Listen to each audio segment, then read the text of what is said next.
يا أيها الذين آمنوا إنما الخمر والميسر والأنصاب والأزلام رجس من عمل الشيطان فاجتنبوه لعلكم تفلحون.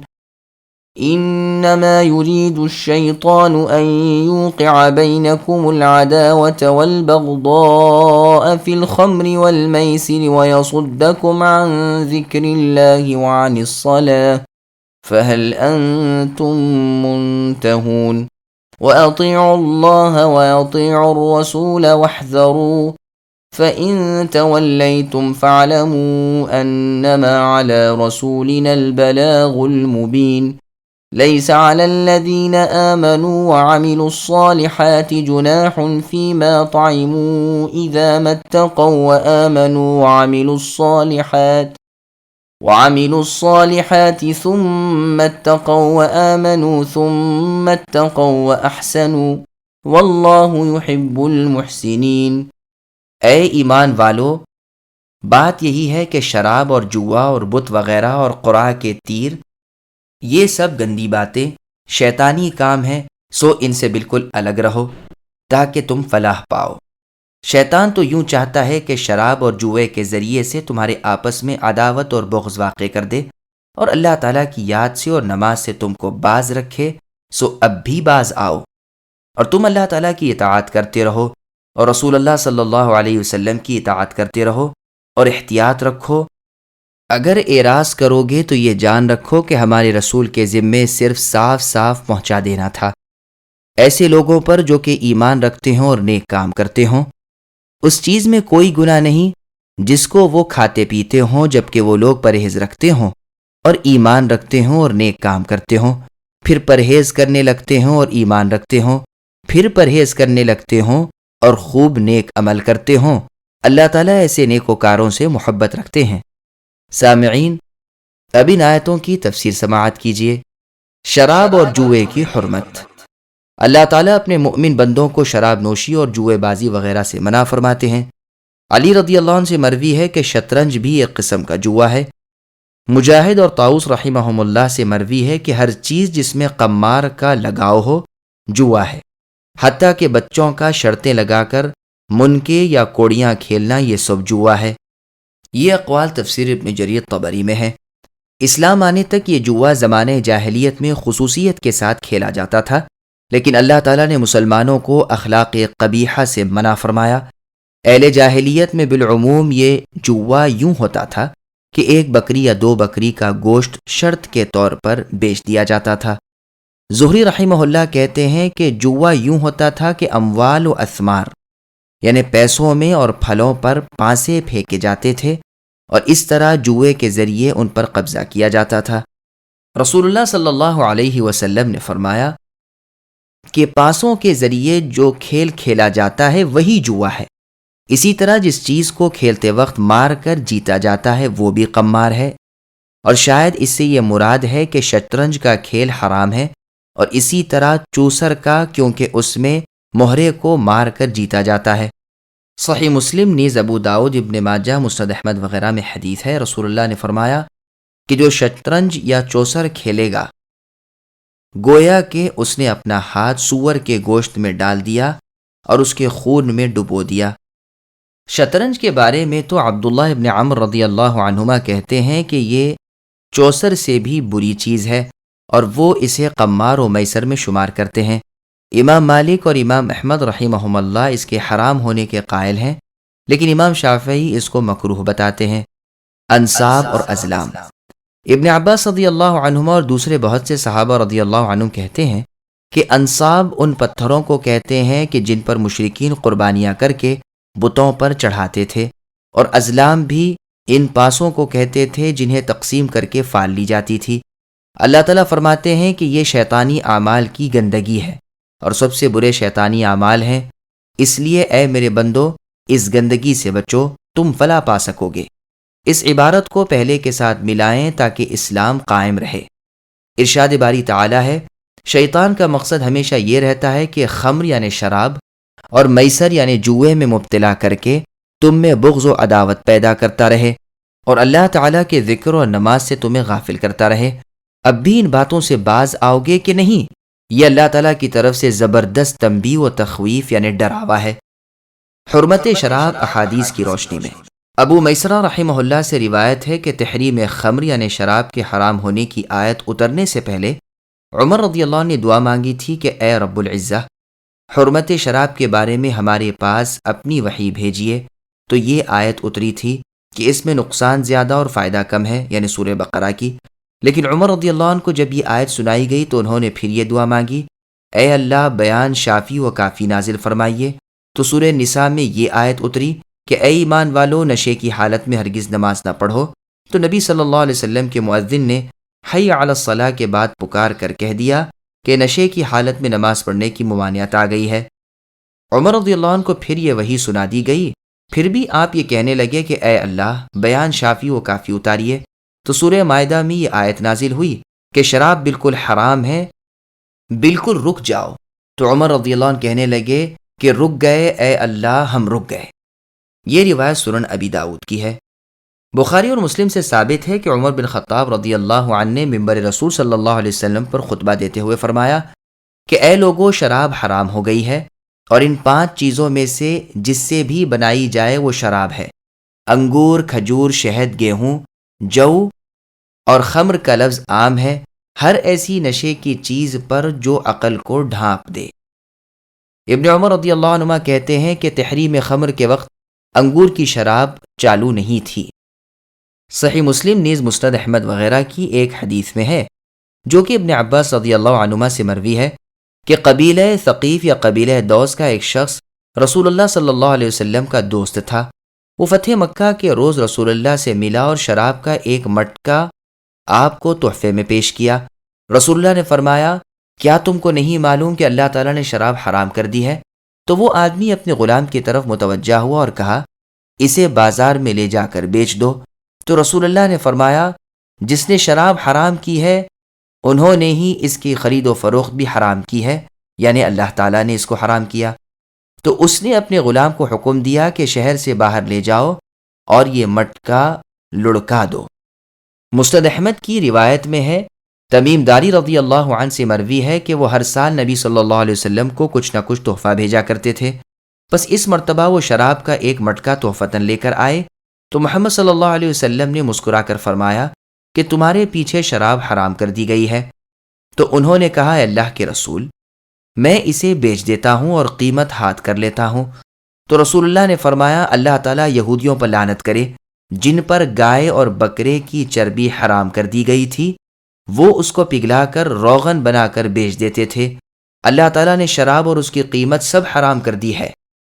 مسند احمد میں انس رضی اللہ عنہ سے مروی ہے کہ میں ابو عبیدہ رضی اللہ عنہ کو اور ان کے دوسرے ساتھیوں کو شراب پلا رہا تھا، یعنی شراب کے حرام ہونے سے پہلے، حتیٰ کہ قریب تھا کہ شراب انہیں مخمور کر دے، یعنی ان کی عقلوں کو ڈھانپ دے، کہ اتنے میں کسی نے کہا، کیا تمہیں خبر نہیں کہ شراب حرام ہو گئی ہے؟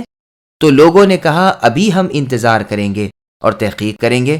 تو دوسرے صحابہ نے کہا، نہیں اے انس، جو کچھ تمہارے مٹکے میں بچ رہی ہے یعنی شراب، وہ سب لڑکا دو، اللہ تعالیٰ کی قسم اب ہم پھر نہیں پئیں گے۔ یہ کھجور اور جو کی شراب تھی۔ صحیح بخاری میں یہ روایت ہے کہ اس وقت انس رضی اللہ عنہ اور ان کے ساتھی ابو طلحہ رضی اللہ عنہ کے گھر میں تھے۔ منادی ندا کرنے لگا تو کہا گیا کہ نکل کر دیکھو اور سنو، تو معلوم ہوا کہ شراب حرام ہو گئی ہے۔ مدینے کی گلیوں میں شراب بہہ رہی تھی۔ بعض نے کہا کہ ان لوگوں کا کیا حال ہوگا جو شراب پیتے تھے اور جہاد میں قتل ہو گئے؟ تو یہ آیت اتری کہ مؤمن نیک عمل کرتے تھے اور مر گئے ہیں، ان پر کوئی گناہ نہیں، یعنی شراب کی حرمت کے علم ہونے سے پہلے لا علمی میں مرے ہیں تو ان پر مواخذہ نہیں انشاءاللہ۔ مسند احمد کی حدیث میں ہے، رسول اللہ نے فرمایا کہ میری طرف سے جو شخص جھوٹی حدیث بنا کر پیش کرے اس کا ٹھکانہ دوزخ ہے۔ رسول اللہ نے عبیر درخت سے کھینچی ہوئی شراب بھی حرام قرار دی اور ہر نشہ آور شے کو حرام فرمایا۔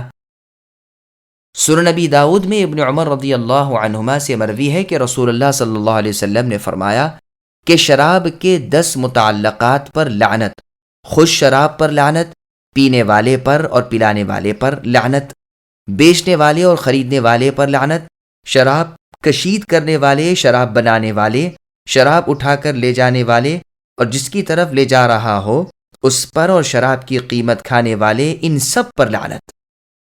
ابن عمر رضی اللہ عنہما ہی سے مسند احمد میں ایک اور روایت ہے کہ نبی صلی اللہ علیہ وسلم ایک باڑے کی طرف نکلے، میں آپ کی سیدھی طرف تھا کہ ابو بکر رضی اللہ عنہ سامنے کی طرف سے آئے، میں پیچھے ہو گیا۔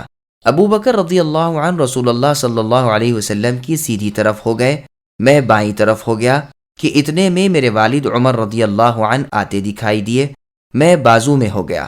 عمر رضی اللہ عنہ رسول اللہ کے بائیں طرف ہو گئے۔ اب نبی صلی اللہ علیہ وسلم اس باڑے پر آئے جو گھروں کے پیچھے اونٹوں کے بیٹھنے کی جگہ تھی، وہاں شراب کا ایک مشکیزہ دکھائی دیا۔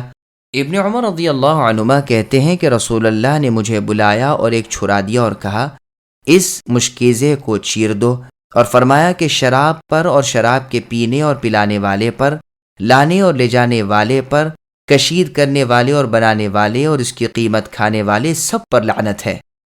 یزید خولانی رحمہ اللہ سے مروی ہے کہ ان کا چچا شراب فروشی کرتا تھا اور بہت باخیر اور مخیر آدمی تھا۔ میں نے اس کو شراب فروشی سے منع کیا، اس نے نہ سنی۔ جب میں مدینہ آیا تو ابن عباس رضی اللہ عنہما سے شراب اور اس کی قیمت کے بارے میں دریافت کیا تو آپ رضی اللہ عنہ کہنے لگے کہ شراب اور شراب کی قیمت حرام ہے۔ پھر کہا کہ اے امت محمد، اگر تمہاری کتاب یعنی قرآن مجید کے بعد کوئی اور کتاب آئی ہوتی یا تمہارے نبی کے بعد دوسرا نبی آیا ہوتا تو تمہارے گناہوں اور سرکشیوں کا اس میں اسی طرح ذکر ہوتا جیسے کہ پہلے کی گناہ گار امتوں کا ذکر تمہارے قرآن میں ہے، اور وہ رسوا ہو گئے ہیں۔ لیکن اب دوسری کتاب الہی آنے والی نہیں ہے، اس لیے تمہاری رسوائی قیامت تک کے لیے تاخیر میں پڑ گئی ہے۔ اللہ کی قسم، یہ ان لوگوں کی رسوائی سے بھی اہم ہے۔ مستدرک حاکم اور سنن بیہقی میں ہے کہ ثابت رحمہ اللہ کہتے ہیں کہ میں نے عبداللہ ابن عمر رضی اللہ عنہما سے شراب کی قیمت کے بارے میں پوچھا تو کہا، سنو، میں مسجد میں رسول اللہ کے ساتھ تھا، رسول اللہ گوٹ لگائے بیٹھے تھے، فرمانے لگے جس کے پاس شراب ہے لے آئے۔ لوگ لانے لگے، کوئی مٹکا لایا، کسی نے مشکیزہ، کسی نے کچھ، اور رسول اللہ صلی اللہ علیہ وسلم نے فرمایا کہ ساری شراب میدان بقیع میں جمع کر کے مجھے اطلاع دو۔ ایسا ہی کیا گیا۔ اب رسول اللہ اٹھ کھڑے ہوئے، میں بھی آپ کے ساتھ چلا اور آپ کی سیدھی طرف تھا۔ رسول اللہ مجھ پر سہارا لیے ہوئے تھے، اتنے میں ابو بکر رضی اللہ عنہ مل گئے۔ رسول اللہ نے ابو بکر رضی اللہ عنہ کو میری جگہ لے لیا اور مجھے بائیں طرف کر دیا۔ پھر چلتے ہوئے عمر رضی اللہ عنہ ملے، عمر رضی اللہ عنہ کو نبی صلی اللہ علیہ وسلم نے بائیں طرف کر دیا اور مجھے پیچھے کر دیا۔ اب رسول اللہ شراب کے ذخیرے پر پہنچے اور لوگوں سے کہا، جانتے ہو یہ کیا ہے؟ جواب دیا کہ ہاں اللہ کے رسول، یہ شراب ہے۔ فرمایا تم سچ کہتے ہو۔ پھر شراب کے 10 متعلقات پر لعنت بھیجی۔ پھر رسول اللہ نے ایک چھری منگوائی، رسول اللہ نے چھری تیز کروائی، پھر سارے مشکیزے چیر دیے۔ لوگوں نے کہا کہ اس میں منفعت بھی تھی، یعنی فائدہ، تو رسول اللہ نے فرمایا ہاں، میں اللہ تعالیٰ کے غضب سے ڈر کر ایسا کر رہا ہوں، شراب میں اللہ تعالیٰ کی ناراضگی ہے۔ عمر رضی اللہ عنہ نے کہا، اللہ کے رسول لائیے میں سب مشکیزیں چیر دوں، تو رسول اللہ نے فرمایا میں خود اس کو ضائع کروں گا۔ مسند احمد میں سعد رضی اللہ عنہ سے مروی ہے کہ شراب کے بارے میں 4 آیتیں اتریں۔ پھر وہ حدیث بیان کرتے ہیں کہ ایک انصاری نے ہماری دعوت کی، ہم نے وہاں خوب شراب پی۔ یہ شراب کے حرام ہونے سے پہلے کا ذکر ہے۔ جب ہم خوب نشے میں ہو گئے تو آپس میں فخر کرنے لگے۔ انصار کہتے تھے کہ ہم افضل ہیں اور قریش کہتے تھے کہ ہم افضل ہیں۔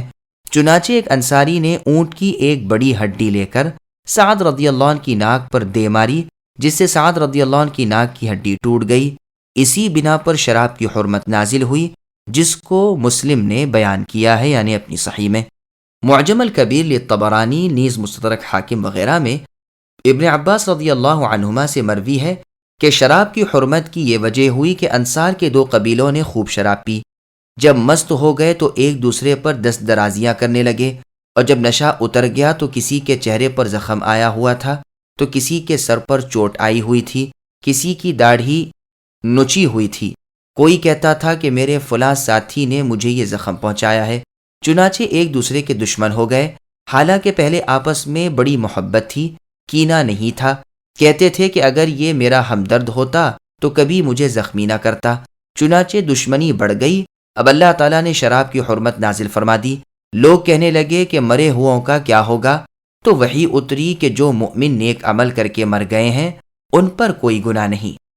صحیح بخاری میں جابر رضی اللہ عنہ سے روایت ہے کہ شراب کے حرام ہونے سے پہلے جنگ احد کی صبح میں لوگوں نے شراب پی تھی اور لڑائی میں اس روز اکثر شہید ہو گئے۔ یہ شراب کے حرام ہونے سے پہلے کی بات ہے۔ تو اکثر یہودی کہنے لگے کہ جو لوگ قتل ہو گئے اور ان کے پیٹوں میں شراب تھی، تو یہ آیت نازل ہوئی کہ نیک عمل کرنے والے مؤمنین پر کچھ آنچ نہیں، جبکہ تحریم خمر سے پہلے شراب پی ہو۔ جابر بن عبداللہ رضی اللہ عنہما سے مروی ہے کہ ایک شخص خیبر سے مدینے کی طرف شراب لا رہا تھا تاکہ یہاں لا کر بیچے، اور جب مدینہ پہنچا تو ایک مسلمان نے اس سے کہا کہ شراب تو حرام ہو گئی ہے، تو اس نے لے جا کر ایک ٹیلے پر رکھ دی اور اسے کپڑوں سے ڈھانک دیا۔ پھر نبی صلی اللہ علیہ وسلم کے پاس آیا اور پوچھا، کیا شراب حرام ہو گئی ہے؟ رسول اللہ نے فرمایا ہاں۔ کہنے لگا، کیا میں مال لے جا کر واپس کر دوں؟ رسول اللہ نے فرمایا کہ شراب میں واپس کیے جانے کی بھی صلاحیت نہیں۔ تو اس نے کہا کہ کیا میں اس شخص کو دے دوں جو اس کا کچھ معاوضہ ادا کر دے، یعنی اسے بیچ دوں؟ تو رسول اللہ نے فرمایا کہ یہ بھی نہیں۔ اس نے کہا کہ اس تجارت میں یتیموں کا بھی پیسہ لگا ہوا تھا جو میرے زیر پرورش ہیں۔ تو رسول اللہ نے فرمایا، جب بحرین کا مال آئے گا تو میرے پاس آنا، تو میں اس میں سے تمہارے یتیموں کا معاوضہ دے دوں گا۔ پھر حرمت شراب کی مدینے میں منادی ہو گئی۔ ایک شخص نے کہا، اے اللہ کے رسول، شراب کے برتنوں سے ہمیں نفع اٹھانے کی اجازت دیجیے۔ رسول اللہ نے کہا کہ برتنوں کے منہ کھول ڈالو، شراب بہا دو۔ چنانچہ شراب اتنی بہائی گئی کہ پست زمینوں میں شراب کھڑی ہو گئی تھی۔ یہ روایت مسند ابی یعلا کی ہے۔ ابو طلحہ رضی اللہ عنہ نے رسول اللہ صلی اللہ علیہ وسلم سے سوال کیا کہ میرے زیر پرورش یتیم ہیں کہ ورثے میں جن کو شراب ملی ہے؟ رسول اللہ نے فرمایا، بہا دو، سب بہا دو۔ ابو طلحہ رضی اللہ عنہ نے کہا، ہم اس کا سرکہ بنا لیں؟ رسول اللہ نے فرمایا نہیں۔ مسلم، ابو داؤد اور ترمذی سب نے اس کی تاکید کی ہے۔ عبداللہ بن عمر رضی اللہ عنہما سے روایت ہے کہ یا ایھا الذین آمنوا انما الخمر والمیسر الی قولہ لعلکم تفلحون، یہی آیت تورات میں بھی ہے۔ اللہ تعالیٰ نے حق کو اس لیے نازل کیا ہے کہ باطل کو نابود کر دے، اور گانے بجانے کے آلات بربط، ستار، سارنگی، دف، تنبورے، ان سب کو باطل کر دے۔ اللہ تعالیٰ اپنی عزت کی قسم کھا کر کہتے ہیں کہ بعد از حرمت جو اس کو پیے گا، میں اس کو قیامت کے روز پیاسا رکھوں گا، اور جو اس کو چھوڑ دے گا میں اس کو جنت کے پاکیزہ چشمے سے شراب پلاؤں گا۔ یہ روایت ابن ابی حاتم کی ہے۔ مسند احمد میں ہے، عبداللہ ابن عمرو بن العاص رضی اللہ عنہما سے مروی ہے کہ رسول اللہ نے فرمایا، جس نے نشے کی وجہ سے ایک وقت کی نماز کھو دی تو گویا کہ ساری دنیا کی دولت اس کو حاصل تھی اور چھن گئی، اور جس نے نشے کی وجہ سے 4 وقت کی نماز کھو دی تو اب اللہ تعالیٰ کو حق ہے کہ اس کو طینۃ الخبال پلائے۔ لوگوں نے کہا، طینۃ الخبال کیا چیز ہے؟ رسول اللہ نے فرمایا کہ جہنمیوں کے جسم سے نچوڑی ہوئی گندگی۔ سنن ابی داؤد میں ابن عباس رضی اللہ عنہما سے مروی ہے کہ نبی صلی اللہ علیہ وسلم نے فرمایا کہ عقل پر پردہ ڈال دینے والی ہر پینے کی چیز خمر ہے، اور ہر نشہ آور چیز حرام ہے۔ جو شخص کوئی نشہ آور چیز پیے گا اس کی 40 دن کی نماز قبول نہ ہوگی، لیکن اگر وہ توبہ کر لے تو توبہ قبول کر لی جائے گی، اور چوتھی بار اگر شراب پیے تو اللہ تعالیٰ کو حق ہے کہ اس کو طینۃ الخبال پلائے۔ رسول اللہ نے فرمایا کہ طینۃ الخبال اہل نار یعنی جہنمیوں کے پیپ ہے، اور جس نے کسی بچے کو شراب پلائی جو حرام حلال کو نہیں پہچانتا تو اس آدمی کو بھی طینۃ الخبال پلایا جائے گا۔ بخاری اور مسلم نیز مسند احمد کی روایت میں ابن عمر رضی اللہ عنہما سے مروی ہے کہ جس نے دنیا میں شراب پی اور توبہ نہیں کی تو آخرت کی جنت میں شراب اس پر حرام ہے۔ صحیح مسلم نیز ابو داؤد کی روایت میں رسول اللہ کا فرمان ہے کہ ہر نشیلی چیز خمر ہے اور حرام ہے۔ جو عمر بھر شراب پیتا رہا اور مر گیا اور توبہ نہیں کی تو وہ جنت کی شراب سے بالکل محروم رہے گا۔ سنن نسائی میں رسول اللہ صلی اللہ علیہ وسلم کا فرمان ہے کہ 3 آدمی ہیں جن کی طرف اللہ تعالیٰ قیامت کے دن نظر اٹھا کر بھی نہیں دیکھیں گے۔ ایک وہ جو اپنے والدین کی نافرمان اولاد ہے، اور دوسرے ہمیشہ شراب پینے والا، اور تیسرے احسان کر کے جتلانے والا۔ مسند احمد کی ایک روایت میں رسول اللہ کا فرمان ہے کہ احسان جتلانے والا اور والدین کا نافرمان اور ہمیشہ شراب پینے والا، یہ تینوں کبھی جنت میں نہیں جائیں گے۔ اللہ ہماری حفاظت فرمائے۔ سنن بیہقی میں عثمان بن عفان رضی اللہ عنہ سے مروی ہے کہ شراب سے بہت بچتے رہو کیونکہ وہ ساری برائیوں کی جڑ ہے۔ ایک واقعہ سنو کہ تم سے پہلے کے زمانے میں ایک شخص بڑا ہی عابد تھا، لوگوں کو چھوڑ چھاڑ کر بستی سے الگ تھلگ عبادت خانے میں اللہ کی عبادت کرتا رہتا تھا۔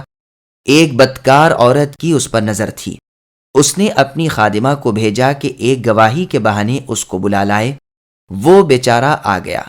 جب وہ کسی دروازے کے اندر داخل ہوتا تو باہر سے اس کا دروازہ بند کر دیا جاتا، یہاں تک کہ اس بدکار عورت تک پہنچے۔ اس کے پاس ایک بچہ اور شراب کا مٹکا رکھا ہوا تھا۔ وہ اس شیخ سے کہنے لگی کہ اللہ تعالیٰ کی قسم، میں نے تم کو کسی گواہی کے لیے نہیں بلایا ہے، بلکہ اس لیے کہ یا تو میرے ساتھ رات گزارے، یا یہ کہ اس بچے کو قتل کر دے، یا یہ کہ شراب پیے۔ اس شیخ نے یہ مناسب جانا کہ دونوں گناہوں کی بنسبت شراب آسان گناہ ہے، چنانچہ اس نے شراب پی لی۔ اب وہ ایک جام کے بعد پے در پہ اور جام مانگنے لگا، یہاں تک کہ شراب کے نشے میں اس لڑکے کو بھی قتل کر دیا اور اس عورت کے ساتھ بھی رات گزاری یعنی بدکاری کی۔ اس لیے شراب سے بچو، وہ ساری برائیوں کی جڑ ہے۔ شراب اور ایمان کبھی ایک جگہ نہیں جمع ہو سکتے۔ اگر شراب ہے تو ایمان نہیں، اگر ایمان ہے تو شراب نہیں۔ بخاری اور مسلم میں ہے کہ رسول اللہ صلی اللہ علیہ وسلم نے فرمایا کہ زانی جب زنا کرتا ہے تو وہ مومن نہیں رہتا، اور چور جب چراتا ہوتا ہے تو مومن نہیں ہوتا، اور شرابی جب شراب پیتا ہے تو مومن نہیں ہوتا۔ جب قبلے کے بدلنے کی آیت اتری تو لوگوں نے کہا، اے اللہ کے رسول، وہ لوگ جو مر گئے اور بیت المقدس کی طرف منہ کر کے نماز پڑھتے تھے، ان کا کیا ہوگا؟ تو وحی اتری کہ ان کی عبادت ضائع نہیں ہوگی۔ یہ روایت صحیح بخاری کی ہے۔ مسند احمد میں اسماء بنت یزید رضی اللہ عنہا سے مروی ہے کہ نبی صلی اللہ علیہ وسلم نے فرمایا کہ جس نے شراب پی اللہ تعالیٰ 40 دن تک اس سے ناخوش رہتے ہیں۔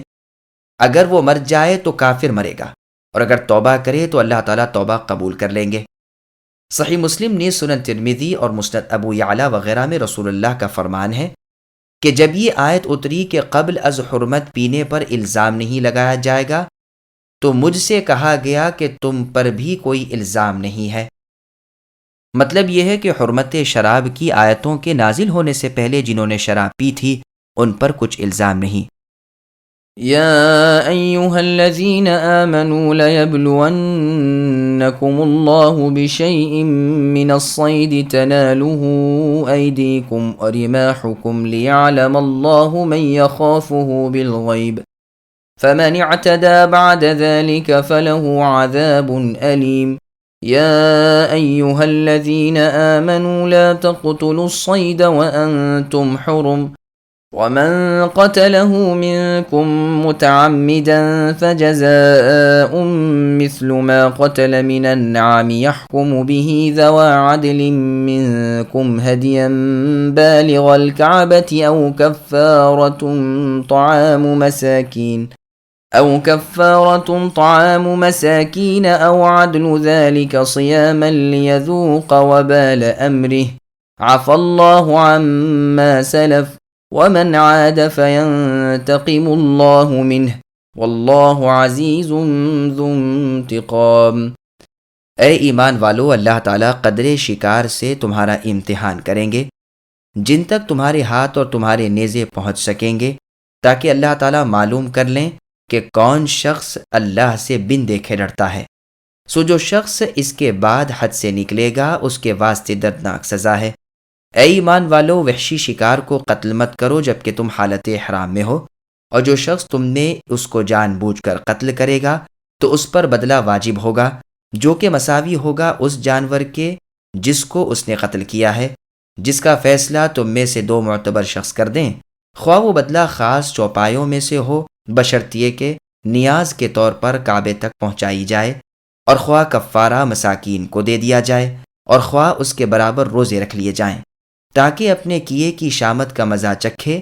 اللہ تعالیٰ نے گزشتہ کو معاف کر دیا، اور جو شخص پھر ایسی ہی حرکت کرے گا تو اللہ تعالیٰ انتقام لیں گے، اور اللہ تعالیٰ زبردست ہیں، انتقام لے سکتے ہیں۔ سامعین، اب ان آیتوں کی تفسیر سماعت کیجیے۔ بحالت احرام شکار کرنے کا حکم۔ ابن عباس رضی اللہ عنہما فرماتے ہیں کہ اللہ تعالیٰ تمہیں آزما رہے ہیں شکار کی ممانعت کر کے، خواہ کمزور شکار ہو یا چھوٹا ہو، کہ دیکھیں حالت احرام میں تم ان کا شکار کرنے سے بچتے ہو یا نہیں۔ حتیٰ کہ لوگ اگر چاہتے تو اپنے ہاتھوں سے اس شکار کو پکڑ سکتے تھے۔ اللہ تعالیٰ نے ان کے قریب ہونے سے بھی ممانعت فرما دی۔ مجاہد رحمہ اللہ کہتے ہیں کہ چھوٹے شکاروں کو اور بچوں کو ہاتھوں سے بھی پکڑ سکتے تھے اور بڑوں کو تیر سے شکار کر کے۔ مقاتل ابن حیان رحمہ اللہ کہتے ہیں کہ عمرہ حدیبیہ میں یہ آیت اتری کہ جہاں جنگلی چوپائے، پرندے اور شکار ان کے ٹھکانوں میں ٹوٹ پڑنے لگتے تھے کہ اس سے پہلے کبھی نہیں دیکھے گئے تھے، چنانچہ بحالت احرام ان کا شکار کرنے سے ممانعت کی گئی تاکہ ثابت ہو جائے کہ سرًا و علانیتاً، یعنی چھپ کر اور سب کے سامنے، کس سے اطاعت سرزد ہوتی ہے اور کس سے نہیں، جیسا کہ اللہ تعالیٰ نے فرمایا ہے ان الذین یخشون ربهم بالغیب لهم مغفرۃ واجر کریم، کہ جو اللہ تعالیٰ سے بن دیکھے اللہ سے ڈرتا رہے، غیب پر ایمان رکھتے ہیں، ان کے لیے مغفرت اور اجر کریم ہے۔ یہاں اللہ پاک نے فرمایا ہے کہ اب اس کے بعد جو نافرمانی کرے اس کے لیے عذاب علیم ہے، کیونکہ اس نے اللہ کے حکم کی مخالفت کی ہے۔ پھر آگے فرمایا کہ حالت احرام میں شکار نہ کرو۔ یہ نہیں معنویت کے لحاظ سے تو حلال جانور اور ان کے بچوں پر بھی مشتمل ہے اور غیر معقول پر بھی، لیکن امام شافعی رحمہ اللہ کے نزدیک غیر معقول کا شکار کرنا احرام والے کے لیے جائز ہے، لیکن جمہور علماء تو ایسے شکار کو بھی جائز نہیں رکھتے اور کسی کو مستثنا نہیں کرتے۔ اس کے سوا جو بخاری اور مسلم میں عائشہ رضی اللہ عنہا سے مروی ہے کہ رسول اللہ صلی اللہ علیہ وسلم نے فرمایا کہ 5 چیزیں فاسق ہیں، احرام میں بھی ان کو قتل کیا جا سکتا ہے کیونکہ یہ تکلیف پہنچانے والے جانور ہیں: کوا، چیل، بچھو، چوہا اور کاٹنے والا کتا۔ صحیح بخاری اور مسلم کی ایک اور روایت میں ابن عمر رضی اللہ عنہما سے مروی ہے کہ رسول اللہ صلی اللہ علیہ وسلم نے فرمایا کہ ان 5 کو قتل کرنا محرم یعنی حالت احرام والے آدمی کے لیے گناہ نہیں۔ ایوب رحمہ اللہ کہتے ہیں کہ میں نے نافع رحمہ اللہ سے پوچھا کہ سانپ کا کیا حکم ہے، تو نافع رحمہ اللہ نے کہا کہ سانپ کو مارنے میں بھی کیا شک ہے، علماء کا اس میں اختلاف نہیں۔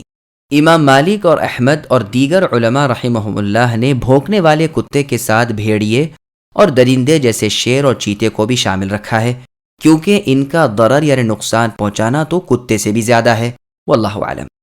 زید بن اسلم اور سفیان ثوری رحمۃ اللہ علیہما کہتے ہیں کہ ہر حملہ کرنے والے درندے کا حکم کتے کے حکم میں شامل ہے، جس کی تائید اس حدیث سے ہوتی ہے کہ رسول اللہ نے جب عتبہ ابن ابی لہب پر بددعا کی تھی تو کہا تھا کہ اے اللہ، اس پر شام میں اپنا ایک کتا مسلط فرما دیجئے، چنانچہ مقام زرقا میں اس کو ایک بھیڑیے نے پھاڑ کھایا تھا۔ ہاں، ان کے سوا اگر وہ کسی اور جانور کو قتل کرے گا تو فدیہ دینا پڑے گا، جیسے سوسمار یا لومڑی یا کفتار وغیرہ۔ مالک رحمہ اللہ کہتے ہیں کہ یہی حکم ہے ان 5 جانوروں کے بچوں کا بھی، یا پھاڑنے والے جانوروں کے چھوٹے بچوں کا بھی، کہ اگر محرم قتل کرے گا تو فدیہ دینا پڑے گا، خواہ حیوان غیر معقول یا ان کے بچوں ہی کو قتل کیا ہو، کیونکہ اس میں چھوٹے بڑے کی کوئی قید نہیں ہے، اور غیر معقول جانور پر بھی سبب شامل ہے۔ ابو حنیفہ کا کہنا ہے کہ احرام والا کاٹنے والے کتے کو اور بھیڑیے کو بھی قتل کر سکتا ہے، کیونکہ بھیڑیا بھی بری کتا ہے، لیکن ان دونوں کے سوا کسی اور کو قتل کرے گا تو فدیہ دینا پڑے گا۔ ہاں، کوئی دوسرا درندہ حملہ کر بیٹھے تو قتل کر سکتا ہے، فدیہ ادا کرنا ضروری نہیں۔ یہ اوزاعی اور حسن بصری رحمہم اللہ کا قول ہے۔ ظفر کا کہنا ہے کہ فدیہ دینا پڑے گا اگرچہ حملہ کرنے کی وجہ سے ہی مار ڈالا گیا ہو۔ بعض لوگ کہتے ہیں کہ کوے سے مراد وہ کوا ہے کہ جس کے پیٹ اور پیٹھ پر سفیدی ہو، سیاہی نہ ہو۔ جمہور کا مذہب یہ ہے کہ کوے سے ہر عام کوا مراد ہے، کیونکہ لفظ میں کوئی قید نہیں۔ امام مالک رحمہ اللہ فرماتے ہیں کہ کوا جب حملہ کرے یا تکلیف پہنچائے تو محرم صرف اس وقت اس کو قتل کر سکتا ہے، بلا وجہ نہیں۔ اور مجاہد اور دوسرے لوگ کہتے ہیں کہ قتل نہ کرے بلکہ اس کو ہاکے یا اس کو اڑا دے۔ علی رضی اللہ عنہ سے بھی ایک روایت ایسی ہی ہے۔ اللہ تعالیٰ کا قول ہے کہ جو جان بوجھ کر بحالت احرام شکار کرے گا اس کو اس شکار کے جیسا ہی دوسرا مویشی فدیے میں دینا پڑے گا۔ طاؤس رحمہ اللہ سے مروی ہے کہ یہ حکم اس شخص سے متعلق نہیں جس نے خطا سے کسی جانور کو قتل کیا ہو، بلکہ عمدن یعنی جان بوجھ کر قتل کرنے کی قید ہے، اور ظاہری الفاظ سے بھی یہی معلوم ہوتا ہے۔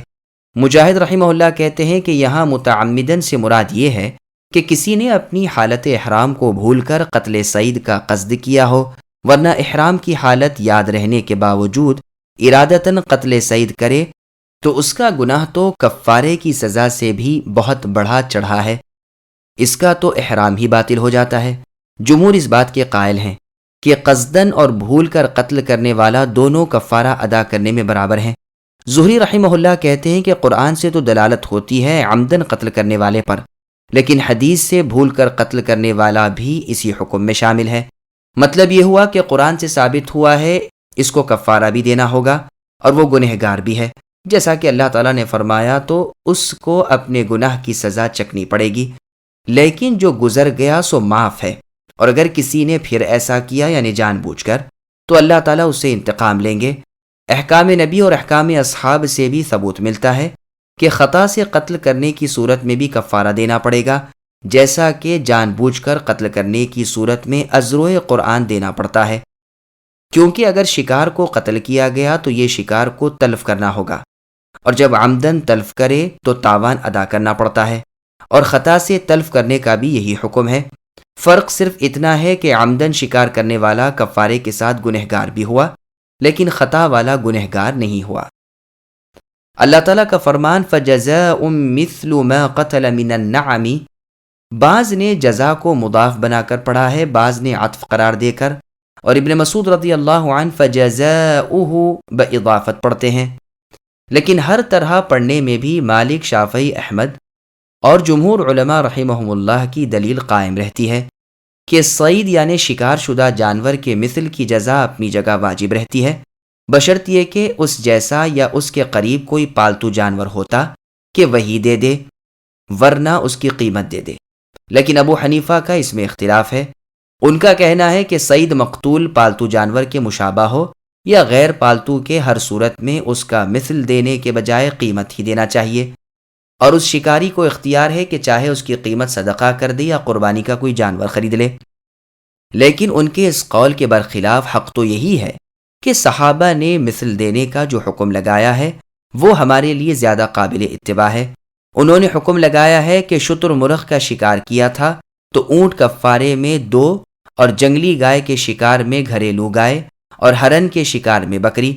صحابہ رضی اللہ عنہم کے یہ فیصلے کتاب الاحکام میں سب کے سب مذکور ہیں، لیکن جہاں کوئی صید مسئلہ نہ ہو، یعنی ایسا نہ ہو کہ کسی پالتو جانور کے مشابہ ہو، وہاں ابن عباس حکم لگاتے ہیں کہ اس کی قیمت مکے روانہ کر دی جائے۔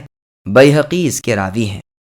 اللہ کے فرمان یحکم بہ ذو عدل منکم کا معنی ہے اس کفارے کا فیصلہ کرنے کے لیے 2 عادل مسلمان نامزد کیے جائیں جو یہ فیصلہ کریں کہ مسئلہ شکار میں مسئلہ جانور دیا جائے یا غیر مسئلہ میں قیمت دی جائے۔ اگر علماء کا اختلاف ہے تو صرف اس بارے میں ہے کہ ان 2 حکموں میں ایک حکم خود شکاری بھی بنایا جا سکتا ہے یا نہیں۔ ایک قول یہ ہے کہ نہیں بنایا جا سکتا، اس لیے کہ اس صورت میں اپنا حکم اپنے ہی پر نافذ کرنا لازم آئے گا، جس سے متہم ہونے کا اندیشہ ہے۔ امام مالک رحمہ اللہ کا یہی قول ہے۔ دوسرا قول ہے کہ بنایا جا سکتا ہے، اس لیے کہ آیت بالکل عام ہے، اس میں کوئی اس قسم کی قید نہیں۔ یہ امام شافعی اور امام احمد رحمہم اللہ کا قول ہے۔ پہلے قول کی دلیل یہ ہے کہ ایک ہی قضیے کے اندر حاکم خود محکوم نہیں بنایا جا سکتا۔ ابن ابی حاتم کی حدیث ہے کہ ایک اعرابی ابو بکر رضی اللہ عنہ کے پاس آیا اور کہا کہ میں نے بحالت احرام ایک شکار کر لیا ہے، اب مجھ پر کیا جزا ہے؟ آپ نے ابی بن کعب رضی اللہ عنہ سے جو پاس ہی بیٹھے ہوئے تھے پوچھا، کہو تم کیا فیصلہ کرتے ہو؟ تو اعرابی نے کہا، میں تو آپ کے پاس آیا کہ آپ خلیفہ رسول صلی اللہ علیہ وسلم ہیں، لیکن آپ خود دوسرے سے پوچھتے ہیں۔ تو ابو بکر رضی اللہ عنہ نے کہا، تم کیوں اعتراض کرتے ہو؟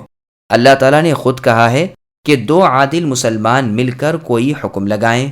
چنانچہ میں نے اپنے ساتھی سے مشورہ کیا، ہم دونوں جس بات پر متفق ہو جائیں گے تم کو اپنا فیصلہ سنا دیں گے۔ یہاں اسی بات کا احتمال تھا۔ چنانچہ صدیق رضی اللہ عنہ نے جب دیکھا کہ اعرابی جاہل ہے اور عادلین کے مسئلے سے واقف نہیں تو نرمی اور ملائمت سے اسے سمجھا دیا، کیونکہ جہل کی دوا تعلیم ہے۔ لیکن معترض اگر صاحب علم ہو تو جیسا کہ ابن جریر رحمہ اللہ بیان کرتے ہیں کہ ابن جابر رضی اللہ عنہ سے روایت ہے کہ ہم ایک دفعہ حج کے ارادے سے نکل کھڑے ہوئے، اور ہم جب صبح کی نماز پڑھ لیتے تو اپنی سواریوں کے پیچھے پیچھے پیدل چلتے اور باتیں کرتے رہتے۔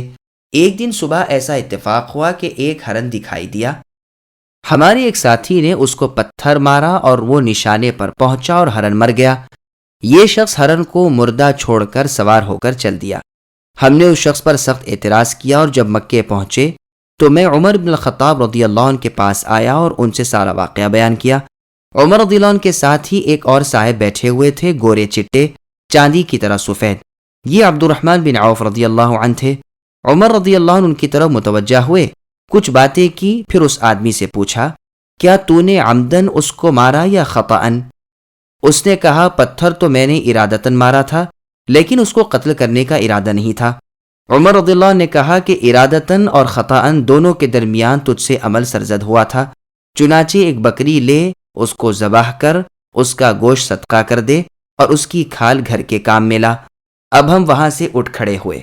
میں نے اپنے ساتھی سے کہا، اللہ تعالیٰ کی حدود شریعت کی عزت بڑی اہمیت رکھتی ہے۔ جو کچھ تم نے پوچھا تھا امیر المؤمنین خود اس سے واقف نہ تھے، حتیٰ کہ اپنے ساتھی سے پوچھا، اب تو معافی کے طور پر اپنی ناقہ کو ذبح کر دے، ممکن ہے کہ اس تیرے جرم کی مکافات ہو جائے۔ قبیصہ کہتے ہیں کہ مجھے سورہ مائدہ کی عادلین والی آیت یاد ہی نہیں آئی تھی۔ میرے اس مشورے کی خبر عمر رضی اللہ عنہ کو پہنچی۔ وہ درہ لیے آ پہنچے، میرے ساتھی پر ایک کوڑا برسایا اور کہنے لگے، کیا تو حرم میں قتل کرتا ہے اور حکم میں بیوقوف کو حکم بناتا ہے؟ پھر میری طرف متوجہ ہوئے میں نے کہا، اے امیر المؤمنین، اگر آپ نے مجھے مارا تو اس ناروا مار کو میں معاف نہیں کروں گا۔ تو کہنے لگے، اے قبیصہ بن جابر، تو نوجوان ہے، کھلے دل والا، خوب بولنے والا ہے، لیکن اگر کسی نوجوان میں 9 عادتیں بھی اچھی ہوں اور صرف ایک بری ہو تو وہی ایک ساری اچھائیوں پر پانی پھیر دیتی ہے۔ نوجوانی کی لغزشوں سے محتاط رہ۔ عبداللہ بن جریر البجلی رضی اللہ عنہ کہتے ہیں کہ بحالت احرام ایک ہرن کا میں نے شکار کر لیا۔ عمر رضی اللہ عنہ سے میں نے اس کا ذکر کیا تو آپ نے فرمایا کہ اپنے 2 ساتھیوں کو لاؤ تاکہ وہ دونوں تم پر اپنا فیصلہ صادر کریں۔ میں عبد الرحمن اور سعد رضی اللہ عنہما کو لے آیا۔ انہوں نے یہ فیصلہ صادر کیا کہ میں ایک موٹا تازہ بکرا فدیہ دوں۔ ابن جریر کہتے ہیں کہ اربد نے ایک ہرن کو بحالت احرام روند کر قتل کر دیا۔ پھر عمر رضی اللہ عنہ کے پاس فیصلہ لینے کے لیے آیا تو عمر رضی اللہ عنہ نے کہا کہ میرے ساتھ فیصلے کے لیے ایک اور حکم تو خود بن جا۔ چنانچہ دونوں نے ایک پالتو بکری کفارے میں قرار دے دی، جو گھر کا پانی اور چارہ کھا کر خوب تازہ ہو گئی تھی۔ پھر عمر رضی اللہ عنہ نے عادلین والی آیت پڑھی۔ یہ واقعہ اس بات کے جواز پر دلالت کرتا ہے کہ قاتل خود حکمین عادلین میں سے ایک ہو سکتا ہے، جیسا کہ شافعی اور احمد بن حنبل رحمہم اللہ کا مذہب ہے۔ پھر اس میں بھی علماء کا اختلاف ہے کہ آئندہ زمانے میں بھی جب کبھی کسی مجرم سے یہ جرم سرزد ہو تو اسی وقت کے 2 حکم چاہیے یا صحابہ رضی اللہ عنہم کے فیصلے ایسے مسائل کے وقت جو صادر ہو چکے ہیں ان کی روشنی میں فتویٰ دیا جا سکتا ہے۔ اس میں 2 قول ہیں۔ احمد اور شافعی رحمہم اللہ کہتے ہیں صحابہ نے اس بارے میں جو فیصلے دیے ہیں ان کی پیروی کی جائے، اور ان دونوں نے اسی کو شرعی فیصلہ قرار دیا ہے، اس سے انحراف نہ کیا جائے، اور جس میں صحابہ کا کوئی حکم موجود نہ ہو تو پھر اپنے زمانے کے عادلین کی طرف رجوع کریں۔ مالک اور ابو حنیفہ کہتے ہیں کہ حکم اپنے اپنے زمانے کے ہر فرد پر الگ الگ لگے گا اور اپنے زمانے ہی کے عادل قرار پائیں گے، خواہ صحابہ کا کوئی حکم اور فتویٰ موجود ہو کہ نہ ہو، کیونکہ اللہ پاک نے منکم کا لفظ فرمایا ہے، اور پہلے زمانے کے صحابہ اس وقت تمہاری جماعت کے افراد تو نہیں ہیں۔ اور اللہ کا فرمان ہدیم بالغ الکعبہ، یعنی قربانی کعبے تک پہنچائی جائے، وہیں ذبح کی جائے اور حرم ہی کے مساکین پر اس کا گوشت تقسیم کیا جائے۔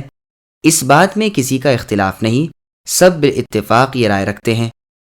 پھر اللہ تعالیٰ کا فرمان او کفارۃ طعام مساکین او عدل ذلک صیاما یعنی محرم اگر شکار مقتول کا مثل نہ پائے یا شکار مقتول اس قسم کا جانور ہی نہ ہو کہ گھریلو جانور سے مشابہت رکھے تو پھر جزا اور اطعام اور صیام کے بارے میں اختیار ہے، اور قرآن پاک میں او اختیار ہی کے معنی میں آیا ہے، اور یہی قول ہے امام مالک، ابو یوسف محمد کا، نیز شافعی رحمہ اللہ کا بھی ایک قول ایسا ہی ہے۔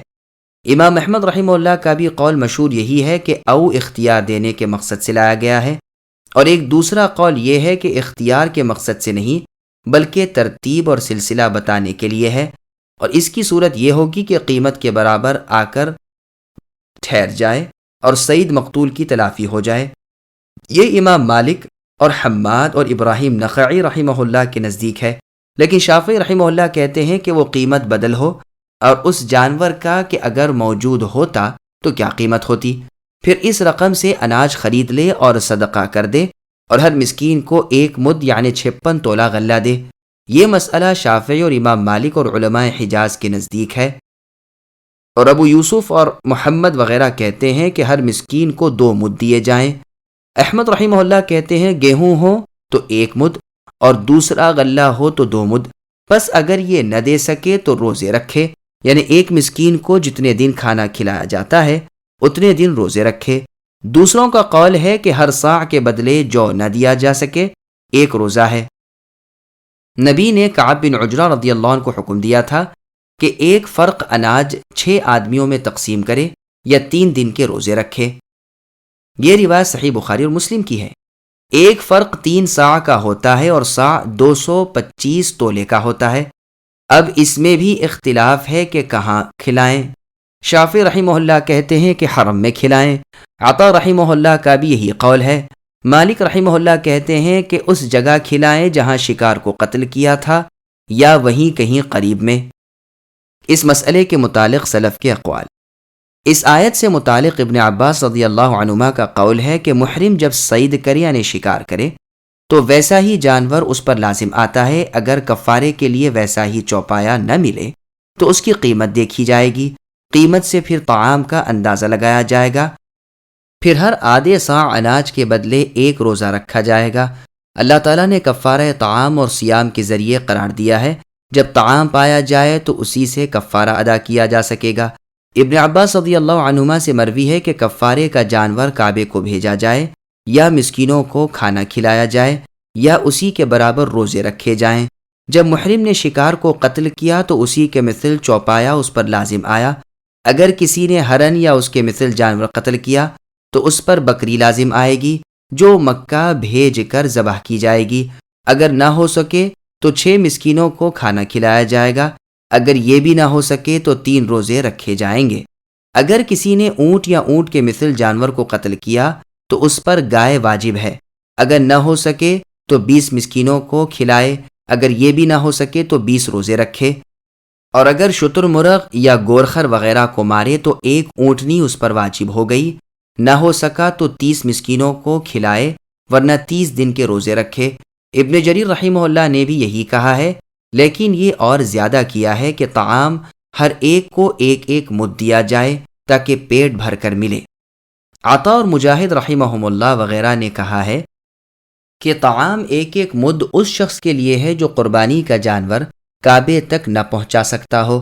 سدی کا کہنا ہے کہ اس اختیار میں ترتیب کا لحاظ رکھا جائے، اور ابراہیم نخعی رحمہ اللہ وغیرہ کہتے ہیں کہ ہر طرح اس کو اختیار ہے، چاہے جو کفارہ پسند کرے۔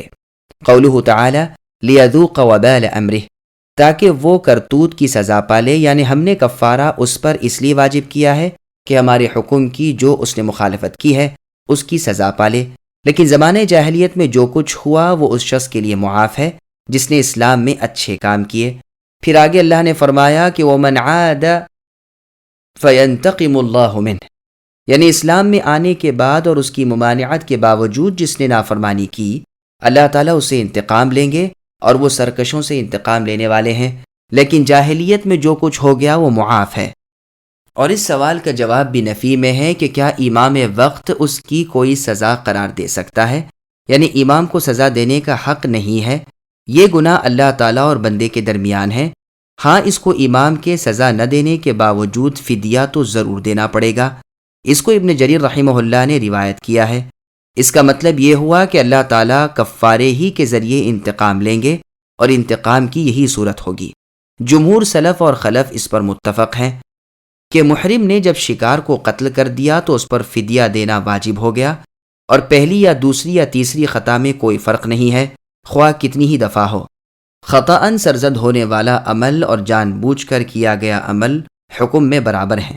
ابن عباس رضی اللہ عنہما سے مروی ہے کہ محرم سے خطا اگر قتل صید سرزد ہو تو اس پر ہر قتل کے وقت یہ حکم صادر ہوگا، لیکن اگر وہ عمدن قتل کرے تو پہلی دفعہ میں تو یہ سزا اس پر عائد ہوگی، لیکن دوسری دفعہ میں اس سے کہا جائے گا کہ اللہ تعالیٰ تجھ سے انتقام لیں، جیسا کہ خود اللہ تعالیٰ نے بھی فرما دیا ہے کہ دوبارہ کرے تو اللہ تعالیٰ انتقام لیں گے۔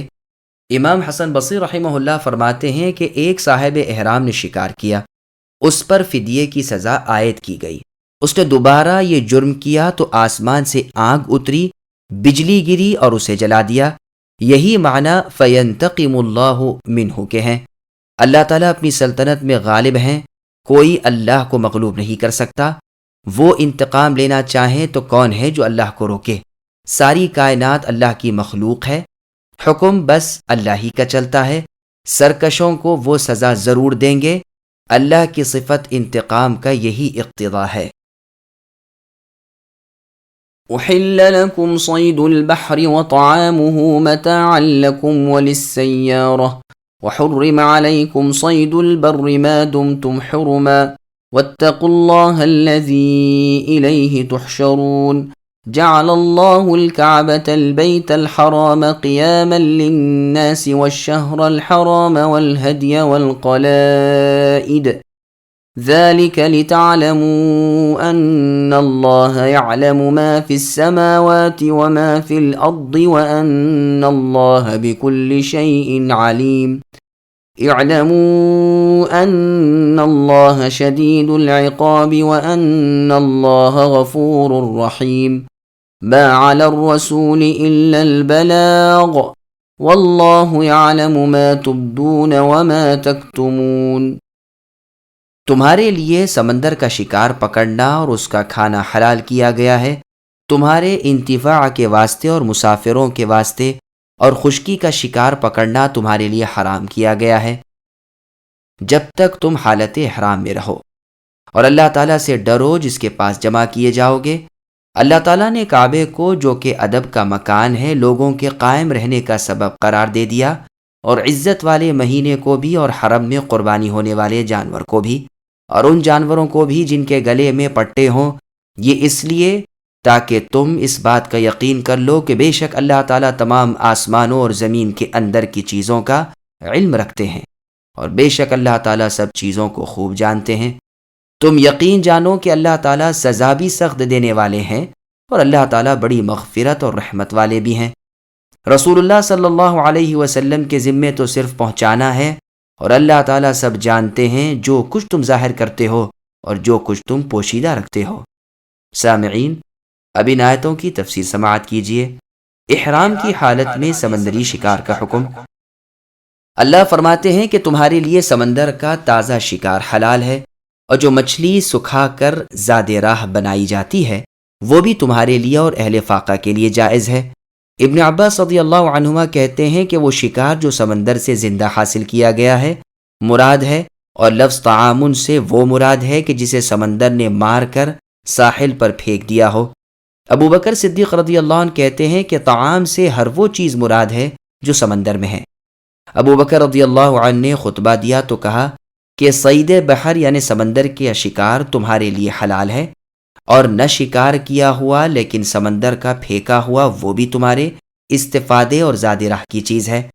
ابن مسیب رحمہ اللہ کہتے ہیں کہ سمندر نے تو زندہ پھینکا ہو لیکن خشکی پر آ کر مر گیا ہو وہ طعام ہے۔ عبد الرحمن رحمہ اللہ نے سوال کیا کہ سمندر بہت سی مردہ مچھلیاں ساحل پر ڈالتا ہے، کیا ہم کھا سکتے ہیں؟ تو ابن عمر رضی اللہ عنہما نے جواب دیا کہ نہ کھانا۔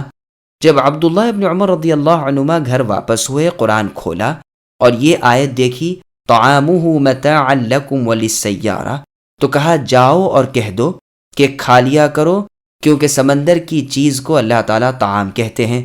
ابن جریر رحمہ اللہ بھی یہی کہتے ہیں کہ طعام سے سمندر کی مردہ مچھلیاں ہی مراد ہیں۔ رسول اللہ صلی اللہ علیہ وسلم نے بھی یہی فرمایا ہے کہ سمندر کی موجوں سے مردہ آئی ہوئی مچھلی طعام ہے۔ متاع سے مراد منفعت اور قوت ہے۔ سیارہ جمع ہے سیار کی۔ عکرمہ رحمہ اللہ کہتے ہیں کہ جو سمندری مقامات پر رہتے ہیں وہ تو تازہ تازہ شکار کر لیتے ہیں، اور جو مر جائیں ان کو سکھا کر ذخیرہ کر رکھتے ہیں یا شکار کر کے رکھ چھوڑتے ہیں، اور یہ مسافرین اور ساحلی مقامات سے دور رہنے والوں کے لیے زاد راہ کا کام دیتا ہے۔ جمہور نے ماہی مردہ کے حلال ہونے پر اسی آیت سے استدلال کیا ہے۔ امام مالک رحمہ اللہ نے جابر بن عبداللہ رضی اللہ عنہ سے روایت کی ہے کہ نبی صلی اللہ علیہ وسلم نے ساحل سمندر کی طرف ایک لشکر بھیجا۔ ابو عبیدہ بن جراح رضی اللہ عنہ کو اس کا امیر بنایا۔ یہ 300 آدمی تھے، میں بھی شامل تھا۔ ہم راستے ہی میں تھے کہ زاد راہ ختم ہو گیا، تو ابو عبیدہ رضی اللہ عنہ نے حکم دیا کہ سارے لشکر میں سے سب کا زاد راہ لا کر جمع کر دیں۔ میرے پاس کھجور زاد راہ تھی، ہم اس میں سے ہر روز تھوڑا تھوڑا کھاتے تھے۔ آخر کار وہ ذخیرہ ختم ہوا اور رصد کے طور پر ہم کو صرف ایک ایک کھجور ملتی تھی۔ ہم لوگ خود اب مرنے کے قریب ہو گئے، لیکن سمندر تک آ پہنچے تھے۔ ساحل پر دیکھا کہ ایک مچھلی ٹیلے کے مانند چوڑی چکلی پڑی ہوئی ہے۔ ہمارے سارے لشکر نے اس کو 13 دن تک کھایا۔ ابو عبیدہ رضی اللہ عنہ نے اس مچھلی کی 2 پسلیوں کو بصورت کمان قائم کرنے کا حکم دیا۔ اس کمان کے نیچے سے ایک اونٹنی سوار گزر گیا اور اس کے بالائی حصے کو چھو نہ سکا، یعنی وہ اس قدر بڑی تھی۔ جابر رضی اللہ عنہ بھی اسی طرح بیان کرتے ہیں کہ ساحل بحر پر ایک بلند ٹیلا سا معلوم ہوا۔ دیکھا تو وہ سمندر کا ایک جانور مرا پڑا ہوا تھا جس کو عنبر کہتے تھے۔ ابو عبیدہ رضی اللہ عنہ نے کہا یہ تو میت یعنی مردار ہے۔ پھر کہا ہم رسول اللہ صلی اللہ علیہ وسلم کے قاصد ہیں، بھوک سے مجبور ہو گئے ہیں، تازہ تازہ گوشت ہے، خوب کھاؤ۔ ہم وہاں 1 مہینہ ٹھہرے رہے۔ ہم 300 آدمی تھے، کھا کھا کر خوب موٹے ہو گئے۔ اس کی یعنی اس جانور کی آنکھوں کے ڈھیلوں کے اندر سے ہم مٹکے بھر بھر کر روغن نکالتے تھے، اتنے بڑے بڑے ٹکڑے کاٹ لیے تھے جیسے گائے۔ ابو عبیدہ رضی اللہ عنہ نے اس کی آنکھ کے گڑھے میں 13 آدمیوں کو بٹھایا تھا۔ اس کی ایک پسلی لے کر بصورت کمان زمین پر قائم کی گئی تو بڑے سے بڑا اونٹ اس کے نیچے سے نکل گیا۔ یہ روایت بخاری اور مسلم، نیز موطا مالک اور صحیح ابن حبان وغیرہ میں ہے۔ غرض یہ کہ وہ مچھلی اس قدر بڑی تھی۔ پھر ہم نے اس کا گوشت سکھا کر زاد راہ بنا لیا۔ جب مدینہ منورہ پہنچے اور رسول اللہ سے اس کا ذکر کیا تو آپ نے فرمایا کہ یہ تمہارے لیے اللہ تعالیٰ کا رزق تھا، اگر تمہارے ساتھ کچھ ہے تو لاؤ، ہمیں بھی کھلاؤ۔ ہم نے رسول اللہ کے پاس کچھ بھیجا، رسول اللہ نے تناول فرمایا۔ یہ روایت مسلم کی ہے۔ ایک اور روایت میں ہے کہ لشکر نبی صلی اللہ علیہ وسلم کے ساتھ تھا جبکہ یہ مچھلی پائی گئی تھی۔ بعض کہتے ہیں نہیں، نبی ساتھ نہیں تھے اور وہ دوسرا واقعہ ہے۔ بعض کہتے ہیں کہ نہیں، واقعہ ایک ہی ہے۔ پہلے واقعے میں نبی ساتھ تھے، پھر نبی نے جب دوسرا لشکر بھیجا تھا تو اس کے امیر ابو عبیدہ رضی اللہ عنہ تھے، اور یہ واقعہ اسی ابو عبیدہ رضی اللہ عنہ والے لشکر کا تھا، واللہ اعلم۔ سنن نبی داؤد میں ابو ہریرہ رضی اللہ عنہ سے روایت ہے کہ ایک آدمی نے رسول اللہ سے سوال کیا، اے اللہ کے رسول، ہم سمندر میں سفر کرتے ہیں اور تھوڑا سا پانی ساتھ رکھ سکتے ہیں، اگر اس سے وضو کر لیا کریں تو پیاسے رہ جائیں گے، تو کیا ہم اب سمندر سے وضو کر سکتے ہیں، یعنی اس کے پانی سے؟ رسول اللہ نے فرمایا کہ سمندر کا پانی پاک ہے اور اس کی مردہ مچھلی حلال ہے۔ ابن عباس رضی اللہ عنہما نے حرم میں ٹڈی کا شکار کرنے کی ممانعت کی ہے، اور بعض فقہا نے اس آیت کریمہ سے استدلال کیا ہے کہ تمام آبی جانور کھائے جا سکتے ہیں اور اس میں کسی چیز کا استثناء نہیں ہے۔ بعض نے مینڈکوں کو مستثنیٰ کیا ہے اور اس کے سوا باقی کو جائز رکھا ہے۔ عبداللہ بن عمر رضی اللہ عنہما سے روایت ہے کہ رسول اللہ نے مینڈک کو مارنے کی ممانعت کی ہے، یعنی اس کو مارنے سے روکا ہے، اور فرمایا کہ اس کی آواز اللہ کی تسبیح ہے۔ دوسروں نے کہا ہے کہ مچھلی کھا لی جائے لیکن مینڈک نہ کھائیں، ان دونوں کے ماسوا میں اختلاف ہے۔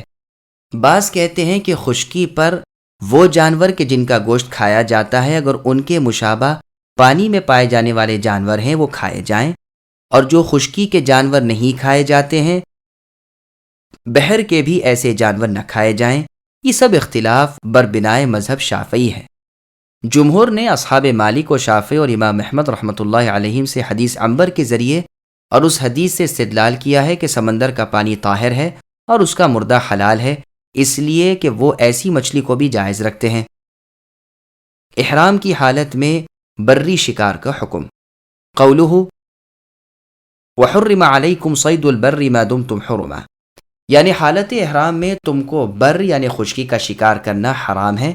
اگر عمدن ایسا کرو گے تو گنہگار بھی ہوگے اور تاوان بھی دینا پڑے گا، اور خطا سے کیا ہے تو تاوان دینے کے بعد سزا اٹھ جائے گی، لیکن اس شکار کا کھانا حرام ہوگا، اس لیے کہ وہ اس کے حق میں مثل میتہ کے ہے۔ اور امام شافعی و مالک رحمہم اللہ کا ایک قول یہ بھی ہے کہ احرام والوں اور غیر احرام والوں سب کے لیے اس کا کھانا حرام ہے۔ پس وہ شکاری اگر اس میں سے کچھ کھا لے تو کیا اس پر دگنا فدیہ لازم آ جائے گا؟ اس میں علماء کے دو قول ہیں، ایک تو یہ کہ ہاں دگنا فدیہ لازم آئے گا۔ عطا رحمہ اللہ سے روایت ہے کہ اگر محرم شکاری اس کو ذبح کرے اور کھا لے تو 2 کفارے لازم آئیں گے۔ ایک جماعت علماء کا مذہب یہی ہے۔ دوسرا قول یہ ہے کہ اس کے کھانے پر دوسرا فدیہ لازم نہ آئے گا۔ مالک ابن انس رحمہ اللہ کا یہی مذہب ہے۔ ابو عمر کہتے ہیں کہ زانی نے حد ماری جانے سے پہلے بار بار وطی کی تو اس پر ایک ہی حد واجب ہوگی۔ ابو ثور رحمہ اللہ کہتے ہیں کہ ایسی صورت میں محرم پر صرف کفارہ لازم آئے گا، اور اس صید یعنی شکار سے کھانا اس کے لیے حلال ہے، لیکن میں مکروہ سمجھتا ہوں کہ وہ اس میں سے کھائے۔ جب غیر محرم شکار کرے اور محرم کو ہدیہ بھیجے تو بعض لوگ کہتے ہیں کہ محرم کے لیے مطلقاً جائز ہے اور اس میں کوئی فرق نہیں کہ خود اس کے لیے شکار کیا ہو یا نہ کیا ہو۔ ابو ہریرہ رضی اللہ عنہ سے غیر محرم کے شکار کے بارے میں پوچھا گیا کہ کیا اس کا کھانا محرم کو حلال ہے، تو فتویٰ دیا کہ ہاں کھا سکتا ہے۔ پھر عمر بن خطاب رضی اللہ عنہ سے ملاقات ہوئی، انہیں علم ہوا تو کہا کہ اس کے خلاف اگر تم فتویٰ دیتے تو میں تمہیں سزا دیتا، لیکن دوسرے لوگ بالکل یہ ناجائز سمجھتے ہیں۔ ابن عباس اور ابن عمر رضی اللہ عنہما مکروہ سمجھتے ہیں کیونکہ حرم علیکم کی آیت عام ہے۔ علی رضی اللہ عنہ محرم کے لیے اکل لحم الصید مکروہ کہتے ہیں، اور مالک اور شافعی اور امام احمد رحمہم اللہ وغیرہ کہتے ہیں کہ غیر محرم نے اگر محرم کی خاطر شکار کیا ہو تو محرم کو اس کا کھانا اب جائز نہیں۔ صعب بن جثامہ نے نبی صلی اللہ علیہ وسلم کو ایک گورخر ہدیہ بھیجا تھا تو رسول اللہ نے واپس کر دیا تھا، اور جب رسول اللہ نے بھیجنے والے کے چہرے پر کچھ آثار رنج محسوس کیے تو فرمایا کہ میں تو صرف محرم ہونے کی وجہ سے نہیں کھاتا ہوں۔ یہ حدیث بخاری اور مسلم میں الفاظ کثیرہ کے ساتھ ہے۔